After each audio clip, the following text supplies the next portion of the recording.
তাই যত ধরনের সংস্কার গণতান্ত্রিক প্রতিষ্ঠান এবং জনগণের প্রয়োজনে শাসন বলেন, বিচার বিভাগ বলেন, এক্সিকিউটিভ বলেন, জুডিশিয়ারি বলেন, যাই বলেন, সকল বিষয়ে জাতির প্রয়োজন যে কোনো সংস্কার করা এই সরকারের পক্ষে উদ্যোগ নেওয়া যত সহজ, কোনো রাজনৈতিক দল ক্ষমতা গেলে তত সহজ বা আন্তরিকতা একরকম থাকবে না। সেই জন্য আমরা চাই অন্তর্বর্তীকালীন সরকার এই কাজগুলি যত দ্রুত সম্ভব করতে পারে। এর জন্য যদি কিছু সময়ের প্রয়োজন হয়, সেই সময় আমাদের বেলা অন্তত আপত্তি না, আমরা আপত্তি করবো না। একটু সময় লাগতেই পারে, যে সময়টা লাগবে সেই সময়টা মনে হয় যে সমস্ত রাজনৈতিক দলেরই দেওয়া প্রয়োজন। প্রশ্ন হচ্ছে সেটা হচ্ছে আমরা জানি তিনি কিন্তু অন্তর্বর্তীকালীন সরকারের প্রধান হচ্ছেন, তিনি কিন্তু সময় চেয়েছিলেন, আসলে স্পেসিফিক হয়তো 3 বছর বা এরও সময় লাগতে পারে। যেহেতু বর্তমান সরকার যারা আসছেন, নির্বাচিত সরকার নাই তারা, সেই ক্ষেত্রে কি সাংবিধানিক বা গণতান্ত্রিক সংকট হওয়ার সম্ভাবনা আছে কিনা আপনি মনে করেন? দেখুন, এখন কিন্তু কোনো কিছু সাংবিধানিক ভাবে হচ্ছে না, আপনাদের একটা জিনিস বুঝতে হবে। কোনো কিছু সাংবিধানিক ভাবে হচ্ছে না, এখন হচ্ছে জনমতের ভিত্তিতে যাই হবে, প্রয়োজনে যাই করা হবে সেটা রাজনৈতিক দল যারা ইলেকশন করবেন, নির্বাচন করে সমস্ত দলের যারা নাকি নির্বাচিত প্রতিনিধি, তারা এই বিষয়গুলিকে আইনানো স্বীকৃতি প্রদান করবেন। এই শর্তেই তো এই বর্তমানে অন্তর্বর্তীকালীন সরকার এসেছেন। কাজে এই বিষয়ে আমার মনে হয় কোনো সমস্যা হওয়ার কথা না, কারণ আমরা তো এটাকে মেনে নিয়েছি।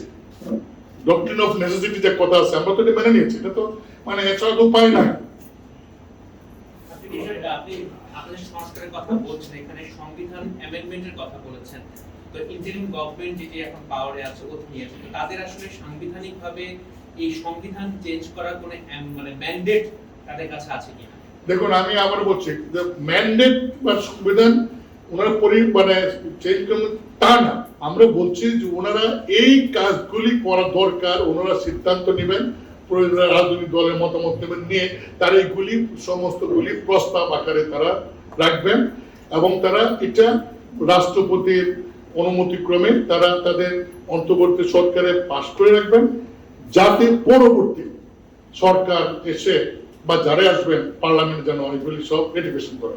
আপনাদের একটা এক্সাম্পল দিই, এরশাদ সাহেব যখন পদত্যাগ করেছিলেন তখন কিন্তু চিফ জাস্টিস সাবদিন সাহেব প্রথম ভাইস প্রেসিডেন্ট করা হয়, এটা ঠিক আছে, এটা ছিল আইন অনুযায়ী, কিন্তু পরে উনি আবার ওই অস্থির রাষ্ট্রপতিকে আবার ব্যাক করেন প্রধানমন্ত্রী করেন, তখনও কিন্তু এটা কোনো আইন ছিল না। কিন্তু সকল তখন 3 জুন তারা এটা বলেছিল যে যাই করা হবে আইনের বাইরে কিছু করা গেলে সেটা পরে পার্লামেন্টে পাশ করা হবে। তা আমরাও এখনই এই অবস্থার মধ্যে আছি এবং আমার মনে হয় যে এই দেশের মানুষের যে আকাঙ্ক্ষা, জনমত বিশেষে সেই আকাঙ্ক্ষা অনুযায়ী এই সরকার যে কাজটাই করবেন সেই কাজটাই কোনো রাজনৈতিক দল অ্যাভয়েড করবে না, এই সাহস বোধ কেউ দেখাবে না। যেটা মানে অ্যামেন্ডমেন্ট চাচ্ছে এটা কি আপনার অর্ডিন্যান্স আকারে হবে কিনা? এটা অন্তর্বর্তী সরকার যারা আছেন তারা তাদের আইন বিশেষজ্ঞ আছে, সংবিধান বিশেষজ্ঞ আছে, তাদের সঙ্গে আলোচনা করে প্রয়োজন পদক্ষেপ নেবেন। আমরা শুধু জন আকাঙ্ক্ষার প্রতি লক্ষ্য রেখে, এবং আমরা নিজেরাও আগে ক্ষমতা ছিলাম, পরে পার্লামেন্ট ছিলাম, আমরা বাস্তবভাবে যে সমস্ত জিনিসগুলি ফেস করেছি সেগুলি আমরা দলীয়ভাবে সরকারের কাছে দাবি রাখছি। এখন সরকার মানে কিভাবে করতে পারবেন নাকি সেটা তারা বসে ব্যবস্থা নেবেন, তবে আমাদের এই কাজগুলি করতে যে কোনো পদক্ষেপ নিলে আমাদের সমর্থন থাকবে জাতীয় পার্টির পক্ষ থেকে। ভাই, একটা জিনিস বলবেন যে যেসব সংস্কার কথা বলছে মানে আপনাদের যে প্রস্তাব বা গভর্নমেন্ট এখন দায়িত্বে রয়েছেন তারাও যদি কোনো সংস্কারের প্রয়োজন মনে করেন সেগুলো একদম মানে অ্যাটাচমেন্ট করে একটা সংস্কার পরিবর্তন একটা রাষ্ট্র কাঠামো গঠন করা। 3 মাসের মধ্যে যে একটা নির্বাচনের কথা যেটা একটা আছে, তো আপনারা কি মনে করছেন যে এই রাষ্ট্র সংস্কার ব্যবস্থা আসলে মানে একদম পরিপূর্ণভাবে সংস্কার করার জন্য যতটা সময় প্রয়োজন সেই সময় পর্যন্ত আপনারা কি আসলে বলছেন নাকি 3 মাস আসলে এই টাইম ফ্রেম?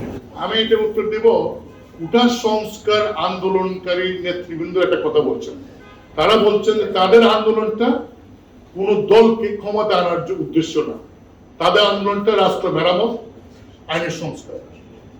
কাজেই তাদের সাথে একাত্ম হয়ে জাতীয় পার্টির পক্ষ থেকে বলছি যে 3 মাসের মধ্যে সময় সম্ভব না হলে যৌক্তিক একটা সময় যদি প্রয়োজন পড়ে, হ্যাঁ, সেই সময়টা আমি মনে করি অন্তর্বর্তীকালীন সরকারকে দেওয়া উচিত। ওকে, থ্যাংক ইউ, আসসালামু আলাইকুম।